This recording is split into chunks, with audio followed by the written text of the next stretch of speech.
today is going to be really more of a thinking through what is PTSD, taking some of the mysticism out of it, and really thinking of it from a formulation standpoint, understanding it, really thinking about what the research lets us know about PTSD. And then Friday is really going to be talking about more of a way of thinking about what treatment could look like. And so it'll be sort of an introduction to a very specific form of treatment. Also, the treatment that's most associated with benefit for individuals with psychosis. Okay, so if you're a person who's always thought, "Ugh, exposure therapy, that's horrible. Why would you do that to somebody with PTSD?" I encourage you to join, ask questions, get a chance to see what it's about. If you're a person who is very into treatment and wants to know a little bit more, it'll just be a nice introduction. My goal is for it to be a really nice little introduction into what exposure therapy looks like for PTSD. So CTR and PTSD, this is really going to be about PTSD, right? I'm going to talk a little bit about CTR as a part of it, but mainly it's going to be the way in which in CTR, CTR is not just these sort of like, we never think about any problems. We never think about obstacles. For CTR, it really talks, the idea or the core idea that we originally developed for CTR was that CTR is about helping somebody move toward the life that they want. And so instead of us hunting out every obstacle in a person's life, what we do is we address the obstacles as they impede somebody moving toward the life that they want to lead. And so, and listen, I think a lot of people would say that that's the core of all treatments, but really for CTR, that's when we're going to address it. But I have to say, there's, of the disorders that we can describe, of the symptoms and the experiences that we can describe, PTSD, post-traumatic stress disorder, really is a disorder that impedes people's lives. It really wreaks havoc on a person's life. And so pretty quickly, somebody who has PTSD, those types of symptoms are going to block them moving toward the life that they want. So today we're going to really talk about sort of the psychological theory, the background, thinking about what is trauma, things like that. And then also sort of reviewing some of the interactions between PTSD and psychosis. And just thinking about it not as these silos that somebody experiences within their own body, but really as how does it all come together to create one formulation, right? I think the human mind is a little bit more like stew and a little bit less like tossed salad, right? So I think that's a way. We're not going to be talking about treatments today. That's because that's Friday, so that's good. Sometimes the not purpose means we're not talking about it at all, but we will. It'll be Friday. So why PTSD, right? Why do we want to talk about PTSD? I think starting with the idea of that 43 to 81% of individuals with schizophrenia have some form of a trauma history. We know that we're going to look at sort of how people recover from trauma, but people with schizophrenia are more likely to develop PTSD following a traumatic event. So that, that's a good reason why. So we know that those who have experienced a trauma are more likely to develop paranoia and voices. There's there used to be a suggestion, but the research is becoming clearer and clearer and clearer to the point where some of the voice hearing, networks and things like that, and the service user movements and stuff like that, and the peer movements, there's a beautiful phrase that says, don't ask what's wrong with me, ask what happened to me. So really this idea that there's a strong relationship between trauma and psychosis. Those who experience discrete traumas such as sexual abuse or physical abuse are more likely to have voice hearing experiences. Those who experience neglect in childhood are more likely to go on to develop paranoia and suspiciousness. And it's very clear, and we're going to talk about understanding it functionally, but PTSD poses as an accelerant to psychosis and the experiences of psychosis. Before we go any further, I also wanted to really point out to everybody, this is PTSD that we're going to be talking about. Traumatic events are going to be a topic that we're going to be discussing today. So I really encourage you as we head into this to take care of yourself, be mindful of your own reactions and your own experiences. It is a tough topic. I think it's an important topic. So just be kind to yourself as we're going through this. If for some reason this, going through it with me now is difficult, it'll be posted later so you can go through it at your own leisure. You might go through the slides yourself.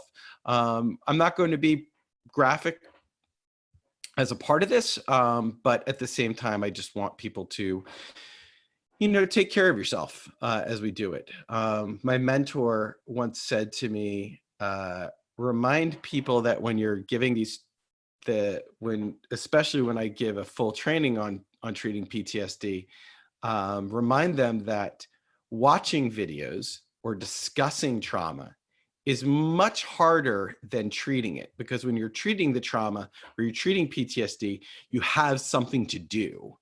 And really, the audience, when we're discussing this, is really helpless at this point. There's nothing as we're discussing it other than asking a good question at the end that you have that you can do. So just remember that this will be more difficult than once you get in and do the work. So let's start, in order to have PTSD, we need to have experienced a trauma. So let's talk about what a trauma is. A trauma by definition is being exposed to death or threatened death, actual or threatened self-injury, or actual or threatened sexual violence. The ways that it can happen, this is our good DSM-5 way of thinking about it for those who like big books. Direct exposure, witnessing it in person. Indirectly, you can learn that that happened to a close relative or a close friend. For actual or threatened death, the indirect method must be violent or accidental. These are just the definitions. And then there's a new, DSM-5, they added in this sort of repeated and extreme indirect exposure part of it, as part of, say, professional duties. So that was added in so that we can really start thinking about the people who their job involves a lot of this, this type of exposure. I think, as we get into this question, I think it's important to start recognizing that, a good way of thinking about it is about 60% of people experience a criterion A trauma, right, or experience a trauma, but only about 6% of people go on to develop PTSD. And so the first part of it is that I always think is important is this, is that in the DSM-3, when they originally codified post-traumatic stress disorder as an anxiety disorder, they originally described the trauma as something outside of the normal human experience. And I think that it's an important way to step back and recognize that once people like Kessler went out and started measuring this, once they had something to measure, and they found out that 60% of people experience trauma in their life, right? That they had to change the definition, because if 60% of people experience something, it is not by definition outside of the normal human experience. It's actually very much a part of the normal human experience. But a beautiful thing comes of it is while they find that 60% of people experience a trauma and only 6% of people go on to develop PTSD, or, it's 60% of men experience a trauma, and 8.1% develop PTSD. And so what the story here is that humans, our nature is that we recover. So part of the good news as providers is that while many people will have experienced a trauma, and the individuals that we serve may be at a higher risk of experiencing a trauma, many people recover. And they don't really have a great understanding as to why one person recovers and another person doesn't. They have some ideas, and I'm going to review them. But for the most part, it's important to recognize that trauma is not this experience where individuals cannot recover. The reality is that we are biologically prepared to naturally recover from these experiences. The nature of trauma can very much impact whether we develop PTSD or not. So things like natural disasters, while more people experience this trauma, fewer people develop PTSD, whereas fewer people will experience things like combat or sexual assault, but more people will develop PTSD from them. So you can really see that there's a relationship between the type of trauma and whether a person develops PTSD from it. This was actually a really interesting one, starting to think about how the way that we see the world, our schema or our beliefs, really impact whether we develop PTSD or not. Brinen Guthrie did this I thought it was just such a unique and smart smart research. And what they did was, I believe it was in New Zealand, there were a group of firefighters who were in firefighter school. And so they measured their beliefs on self-appraisal, right? About sort of their beliefs about their own competence, their beliefs about the world, and things like that. And what they found was they measured these individuals before they had started firefighter school, and then they followed them up a year or two later after they had been out in the field and had been working. So they would have experienced traumatic events, multiple traumatic events. What they found is that for people who came into trauma with pre-existing beliefs that the world's excessively dangerous, that I'm incompetent, that those people were more likely to develop PTSD, and that for the individuals who had a lower set of these beliefs, they were less likely to develop PTSD. So sort of your schema or your beliefs going into the situation can really impact ultimately whether you develop PTSD or whether you don't develop PTSD. We know that if you're injured as a course of the traumatic event and require hospital treatment, you're more likely to develop PTSD as well. And so what they find is that there's actually this interesting arc that occurs over the course of the first 12 months. And before anybody sort of blows up the chat box over this, I do know that you can't diagnose PTSD until a certain amount of time has passed. So, but what they found is they interviewed, and this was like a really interesting study. This was like right at the beginning, you know, when PTSD was put into the DSM, there was just this massive amount of research that was done. And so Rothbaum looks into it, and they basically went to ERs and they found rape victims and non-sexual assault victims. And what they found is that at 1 week, you know, most of the people met criteria for PTSD other than the time period had elapsed. And so what they found is that they interviewed them at 1 week, 1 month, 2 months, 3 months, all the way through 1 year. And what they found is that there was this natural recovery, you know, slope over the year. But what they found is that if after 1 year the individuals had not recovered, they were not likely to recover on their own. And so and that's sort of the bad news, right? But the good news is we actually have a lot of sort of plan A's when it comes to treatment. But what you find is that, like I said, over the course of a year, we naturally will recover and we'll incorporate it. Some of the things that we see that lead to natural recovery is that they find that individuals with a high amount of reactivity, people who are like really, really upset, really, really distressed, after the trauma for a period of time, actually are less likely to develop PTSD, and individuals who are more avoidant and aren't thinking about it and aren't really distressed immediately following the trauma are more likely to develop PTSD, which is a really interesting idea, right? Because what happens is that the natural way in which we incorporate information is that we are exposed to it, that those ideas are activated. And so if over the course of a year, you're constantly, if you know, early on, you're doing a lot of avoidance and you're not doing it, you don't actually have any opportunity to learn some of the things you need to learn. You don't really sort of naturally process these things. Whereas if you're really upset afterwards, it's probably because you're really exposed to a lot of these ideas and you're really thinking about it frequently over that first year. So if we then translate that into the way that we react and we as a society think about it, we go, oh, he's not doing so good, right? He's not doing so well, right? But that individual actually is doing a lot of the things that he needs to do to process it. Or, she's doing great. She's doing really, really well. That person actually might be engaging in a lot of avoidance, which could actually lead them to be worse over the course of the year.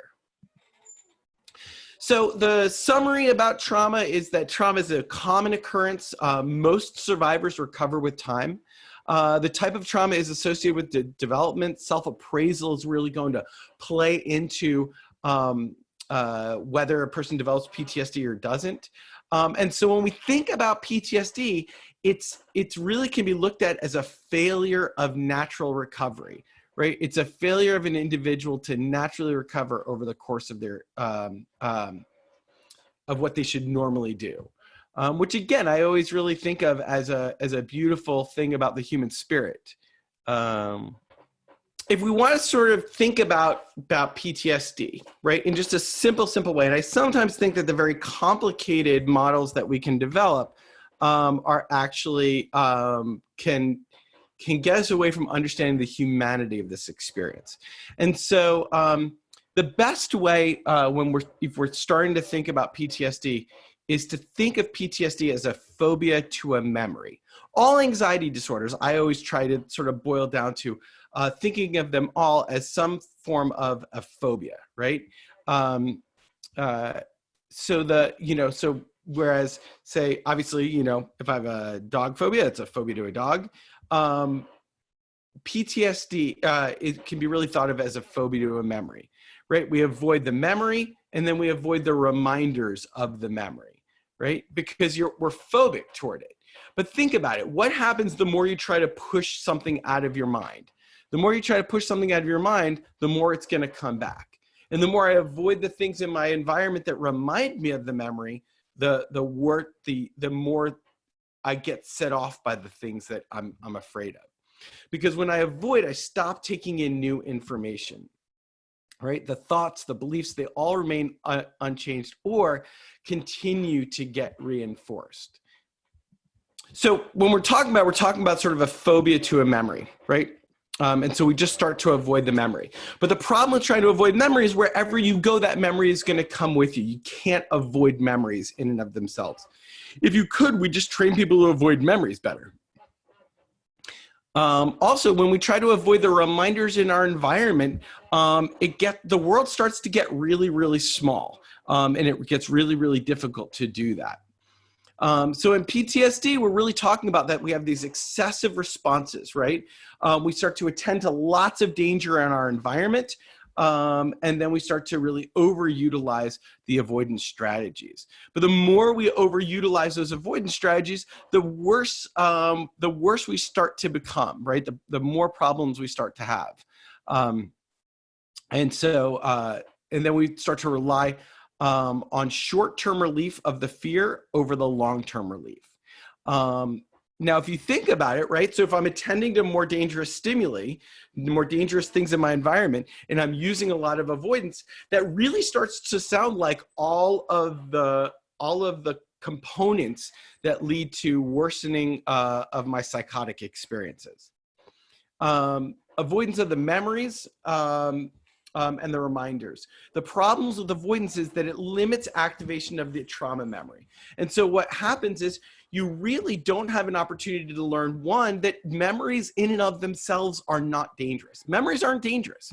You can remember the worst things in the world right now, and they still will not hurt you. They might be unpleasant. They will be unpleasant. They'll feel really bad, but that doesn't mean that they're actually dangerous. And so it also limits exposure. So when we don't face those things that we fear, we don't have the opportunity to incorporate corrective information. And finally, it stops us from sort of organizing the memory, articulating it. I think if you really think about a memory like a filing room, the moment it starts to get messy and disorganized, you don't want to go in there. And the less you go into that room, the worse the filing room gets, right? You just keep putting more stuff in there. But it becomes really disorganized, but it gets us really stressed. But by constantly avoiding going into that filing room, we never get a chance to sort of read through all the files and actually know what's there. And so that's actually where we start getting into a couple of the problems, the things that really maintain a lot of the beliefs that go along with feelings like shame, feelings like guilt, right? So we think of guilt as I should have stopped this thing from happening. Whatever the traumatic event was, I should have stopped it from happening. If I was going to just ask the most classic of CBT questions, what's the evidence for and against that you should have been able to stop it? The only place that I can get that information is right in the center of the memory. So if you think about a person who served our country and went to war, and they say, I should have stopped the ambush from happening. I heard that a lot of times when I was in the VA. And so in order to, now probably every part of their leadership, every other soldier or Marine or sailor, they may have all said, there's nothing you could have done to stop it, right? You were one person, there was nothing you could do to stop it. And the person goes, yeah, I know. And they still feel bad and they still feel guilty. And so the problem with it is that when I tell you, there's nothing you could have done to stop it, or I ask you, what's the evidence that you could have stopped it?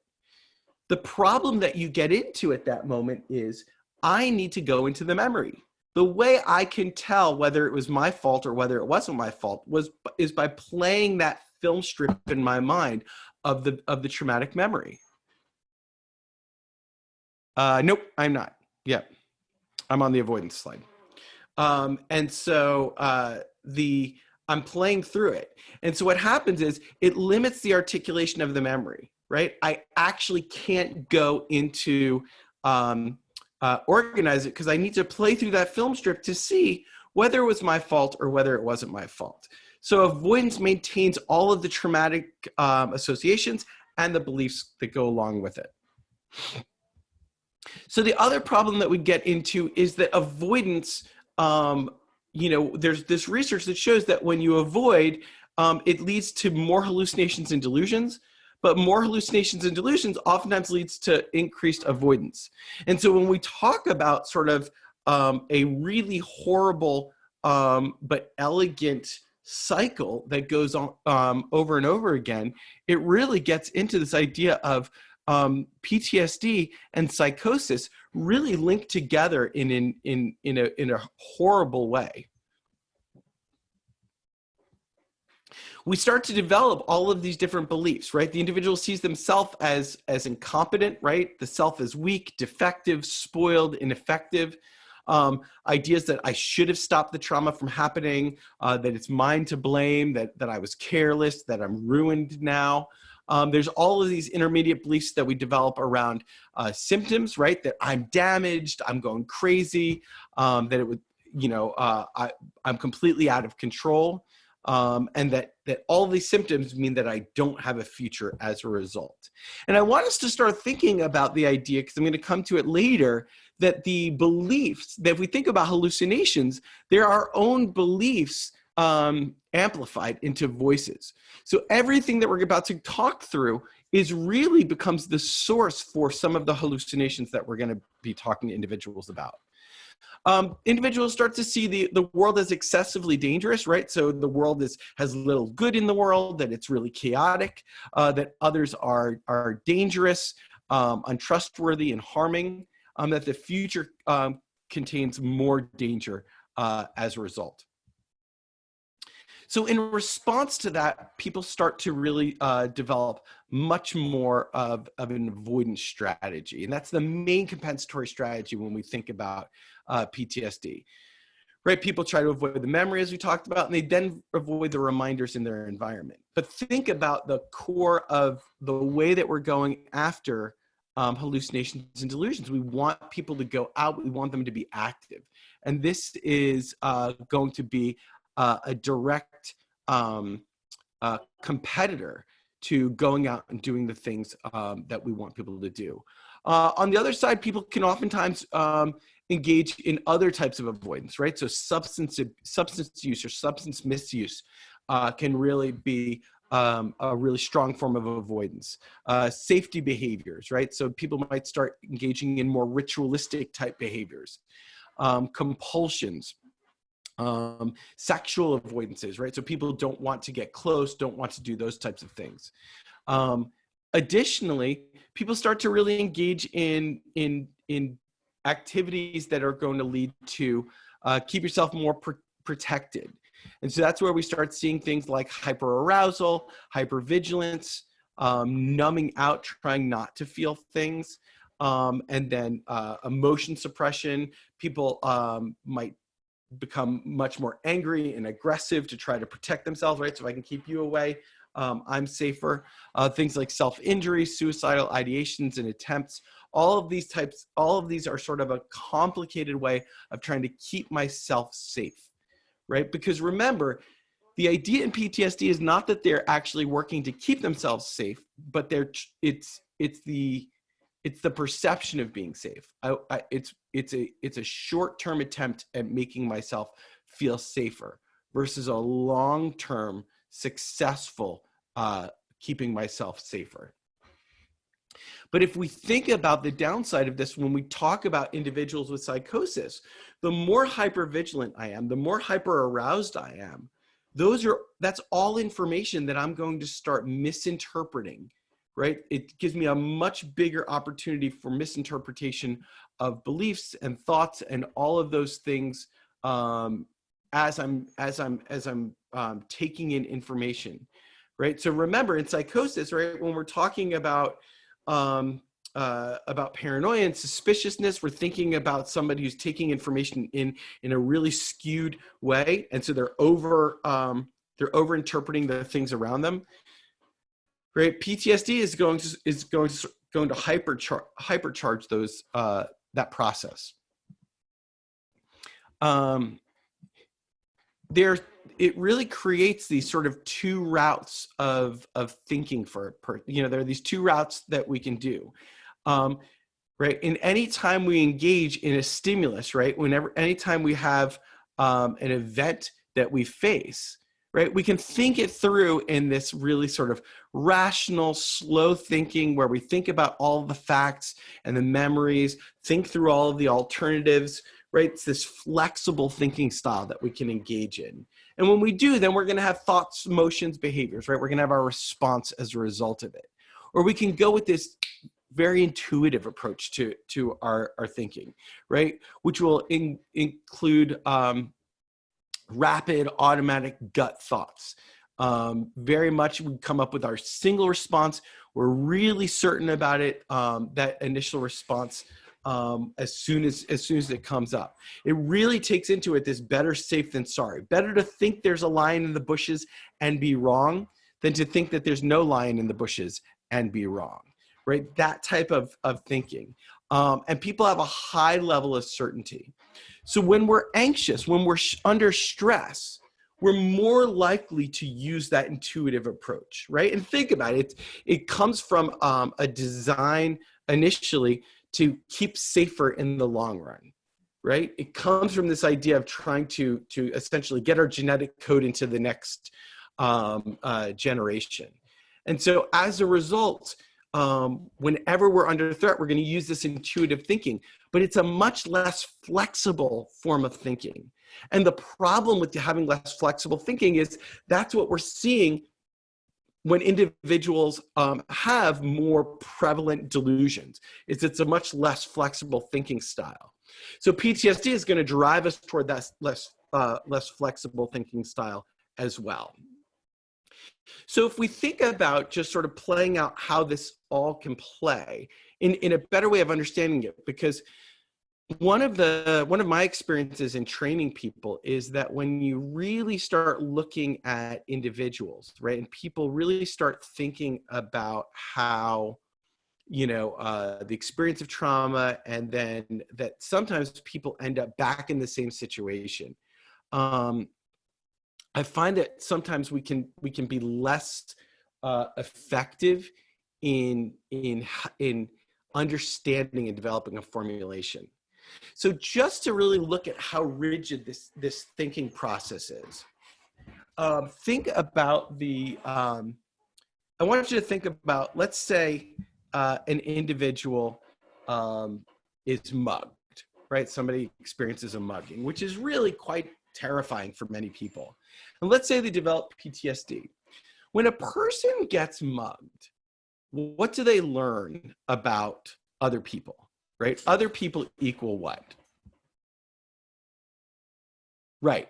Other people equal danger. So if this becomes my new rule for the way the world works, other people equal danger, okay? When am I going to be more likely to food shop, let's say? And this is sort of pre-COVID, I guess. But when am I more likely to food shop? Am I more likely to go food shopping on Sunday when there are lots of people there in the grocery store? Or am I more likely to go food shopping like in the middle of the night, right? You know, on a Tuesday when nobody's there. Because remember, my new rule for the world is other people equals danger. So you're right. I'm not going to go on Sunday when there's a million people there, because if other people equal danger, that's a lot of other people.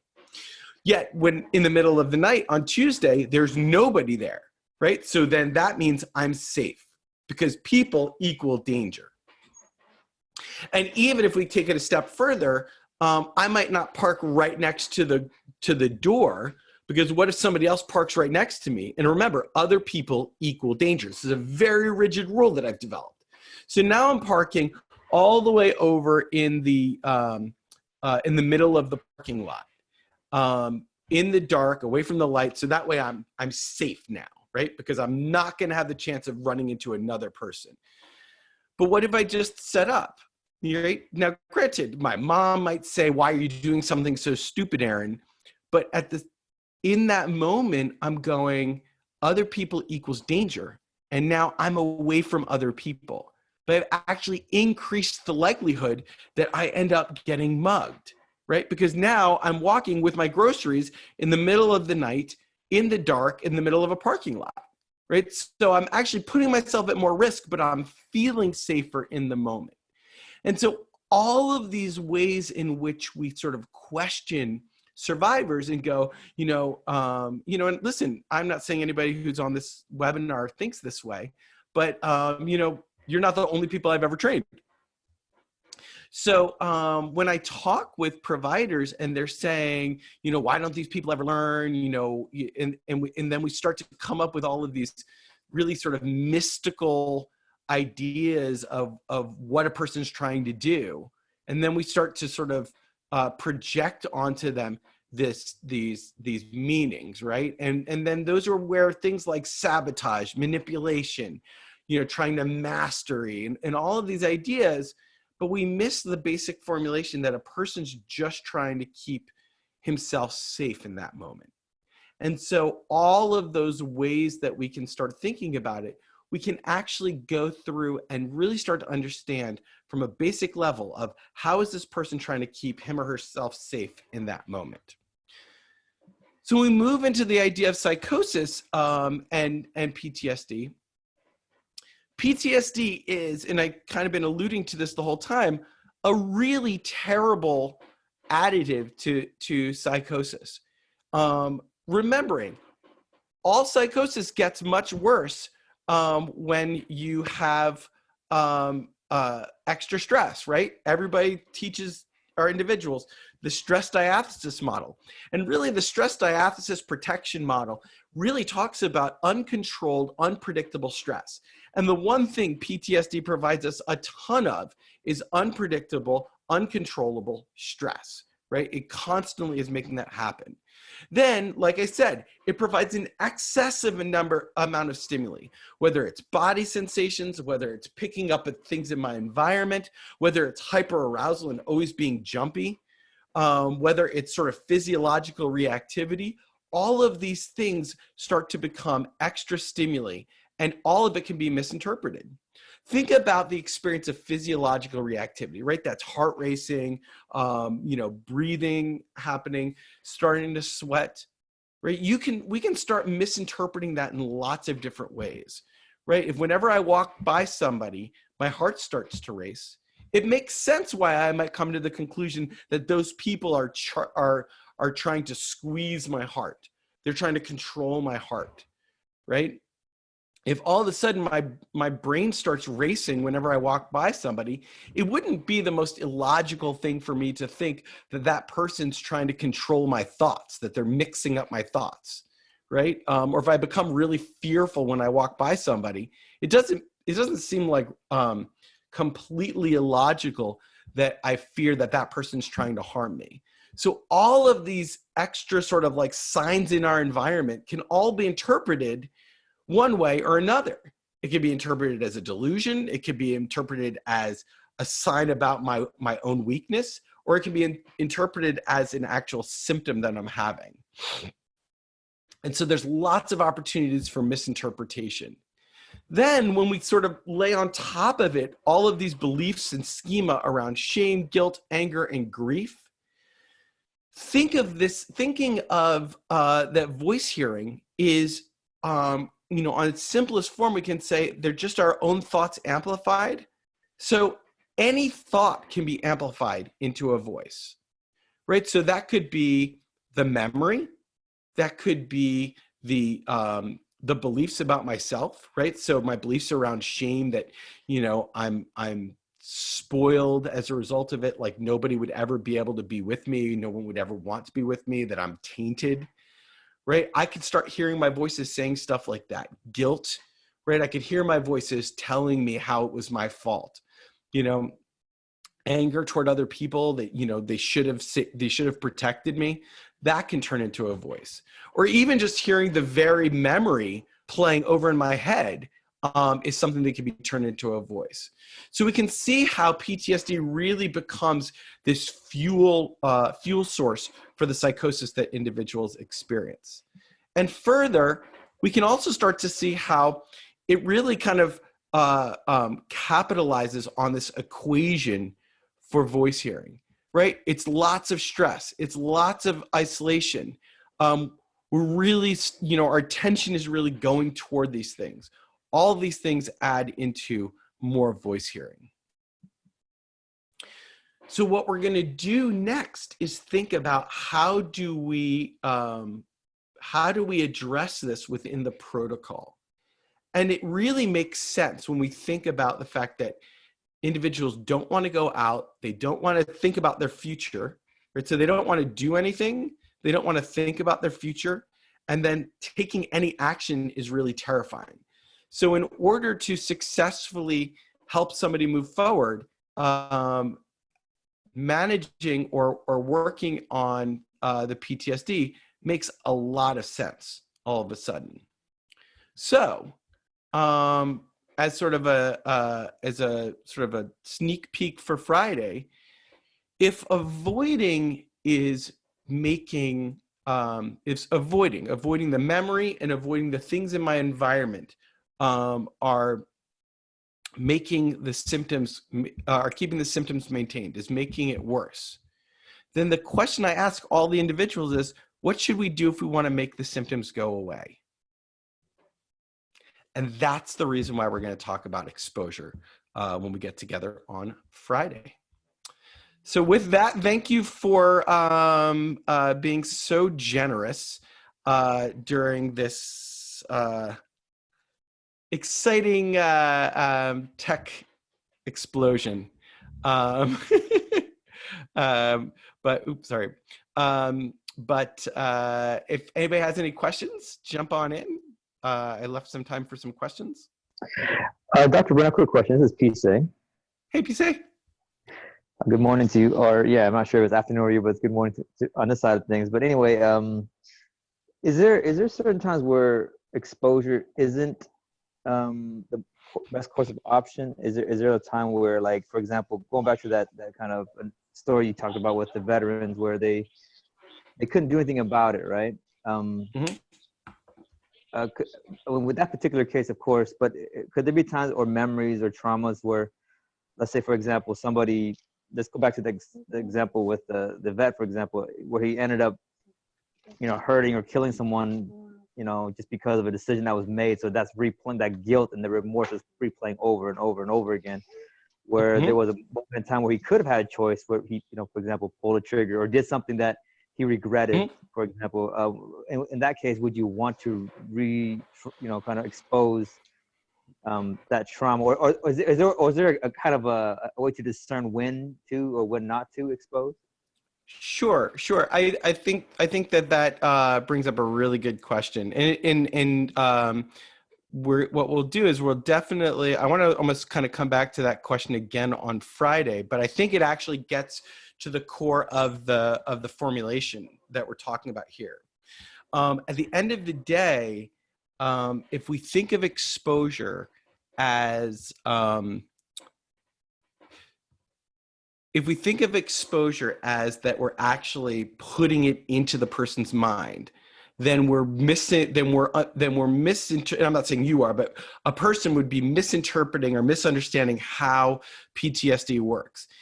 If the memory wasn't in the person's mind, if the person wasn't thinking, if it wasn't there all the time, then the person doesn't have PTSD. Remember that in PTSD, it's this phobia to a memory. It's constantly in the person's mind, right? I think it needs to be, a person needs to think about it, a certain number of times a week. And so what exposure is not exposing them to the memory, but it's helping them to learn that memories in and of themselves are not dangerous. So what happened. And this might sound super callous, and it's not meant to. It's actually meant with a lot of warmth toward the person. But what happened. Avoiding it doesn't make it not happen. Now, on the flip side, there are a lot of circumstances that surround the traumatic event that when I avoid the memory, I might not be able to put into context. So, for example, a lot of times when we're looking at, say, guilt as a result of military or really guilt anywhere, there's the part that the person remembers is the very, very worst part of the memory, and they actually don't incorporate any of the other things that actually happen, sort of the extenuating circumstances. It's not forgiving somebody for what they did or not forgiving them, but just taking a realistic look at what happened. And so what exposure allows us to do is to play it through. Also, there are situations where ultimately there's a part of it where in exposing, they're able to sort of accept their role in it and put it into context. I guess the biggest thing I would say is that for exposure, I never force somebody. So whenever somebody does exposure, they're totally in control the whole time. So I never force somebody to do exposure. I never tell them they have to do exposure. And so I guess the simple answer to your original question was, if somebody says, there's no way that I'm doing it, I don't go, we're doing it, right? Like, we're going to sit and it's a collaborative experience together. But ultimately, the things that we learn in exposure is that memories in and of themselves aren't dangerous. That you can think about a memory and actually be safe, and the memory will be unpleasant, right? It's also not like whatever, eternal sunshine of the spotless mind or something like that. Like, we're not scrubbing the memory out of their mind. It will always be there. It will always be something that happened to them, but it doesn't have to take up such a huge place in their life. Because when people have PTSD, that the way in which it's sort of organized in that file room is that the memory has sort of been shoved in all the files. So if I go out to dinner and I open up and I open up the file in my brain that says, going to a restaurant. I'm picking all the stuff that we don't do because of COVID, but, I open up the part that says going to a restaurant. All of a sudden, the memory of what happens pops into my mind, right? If I'm watching a movie at home with my kids, right, the memory pops into my mind. And so ultimately, the organization of the memory allows it to go and have its place in your mind, not everywhere in your mind. And so definitely, like when you're talking with me, I mean, it's very much, unless somebody says there's no way I'm doing it. I mean, I think there's also some like basic safety things, like if somebody's actively pursuing, suicidal, if somebody's actively self-harming and things like that, we do a little bit of work to stabilize that part before moving into it. But I think that's true of any intervention. But for the most part, like people who really know me, I want to get to exposure about as fast as possible. Did that answer your question? No, I appreciate it. I just want to get how you discern when do you move into that exposure, and what phase of treatment. Because obviously, I think you're giving the theoretical basis, and I appreciate that. And so when it comes to the actual, intervention piece, and just the whole dynamic of the relational trust, because I think the rapport is essential too, right? To if safety is a real concern, the rapport piece. So I just didn't know when would you move into that. But I guess we'll talk about that on Friday. Yeah, no, it's a good question. I mean, I'll tell you, when I was, when I've seen, the cases that I've seen, and, like I've seen cases where a person didn't talk about the traumatic event for 40 years, excessive guilt, excessive shame. And, when you're in like a research protocol, it's like you come in and you get your assessment, you meet your therapist, and by session 3, and there was a time where, I mean, I actually think it's probably really good, where they were doing prolonged exposure, they were doing it 2 times a week. So essentially, like a week and change after you met your therapist, it may have been for the very first time you were doing the imaginal exposure. And so when people go, how fast can you do it? The answer is pretty fast. And then also thinking about the other side of it, which is until somebody starts habituating the memory and articulating the memory and putting it into the context, until that happens, they basically got this like raging forest fire inside of them, that is doing all of this damage to them. And so a lot of times you go, oh, should we do it? Sometimes I always ask the question of, why shouldn't we do it? Not in that kind of callous way of like, what do you got to lose? But like in this sort of really thinking about the idea that many of the individuals have, like the experience of PTSD can be really catastrophic. And so, but we're also going to talk about like, there's a lot of prep work that we do in getting somebody ready, and not about like, let's just build rapport, but like just really showing, listen, this is what's worked for a lot of people. This is what it should work for you. And so let's give it a shot. Right. And this is how it works, right? Giving a good rationale. So other questions? Hey, Aaron. Yeah. Andrea Bowen from Peace. Hey. Hi. I guess this is getting me thinking about a couple of cases I have where, actually, the 2 people I have in mind I share with Ben, people for whom we don't really think had pre-existing PTSD, but their first episode of psychosis, all the events leading up to it, the hospitalization, have created what looks like a PTSD, like that was so traumatizing that now they're practicing avoidance related to their treatment. And maybe their actual like primary psychosis symptoms aren't very debilitating, but the PTSD about all of it is probably the more debilitating factor.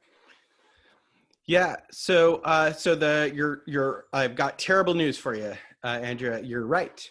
The interesting thing about it is that Kim Muser, who has done some really interesting research, because he really recognized early on that essentially there was this overshadowing effect where people went, oh, they're just, I'm using this phrase purposefully, but like essentially people look at them and they go, oh, they're schizophrenic. Who cares what else happened to them? That's the worst of their problems. And so what essentially happened was a lot of people just ignored the fact that these individuals were experiencing like really severe trauma and things like that. And so Kim actually looked into, the original study, I think was looking at the idea of, can the actual psychotic experience, right, function as a criterion A trauma? And what he found was, first answer was yes. So if you think about it, if I think that the FBI is coming to kill me, it's going to freak me out, right? That's going to give me some pretty bad PTSD. But the actual experience of the hospitalization was equally as traumatic. And listen, I am not criticizing people who are working in hospitals. I worked in a hospital myself. I think people are trying to do really good work. That being said, if I think that the FBI is coming to kill me, and the next thing I know, people have drugged me, drugged me, essentially stripped me down until I'm only wearing a gown, tied me to a bed, injected me full of more medicine. Sometimes the process of being physically restrained is it's essentially 6 people who do not look happy to be there, holding you down. And so all of those things really fit the bill when we're talking about traumatic events. And so what Kim found was that those things actually did function as a trauma. And when they looked at it, they were having intrusive, unwanted memories about it. They were causing a lot of distress. They were avoiding the memories. All of those things that are PTSD. And so they did have that. And so acknowledging that along the way. And so with that, I know we're up on our magic time. Thank you all for joining me this Monday. I hope you have a fabulous week. And I will see you guys Friday for treatment. Take it easy. I'll see you guys then. Be well. Thank you so much for joining me. And thank you for being understanding with the technical difficulties. Bye.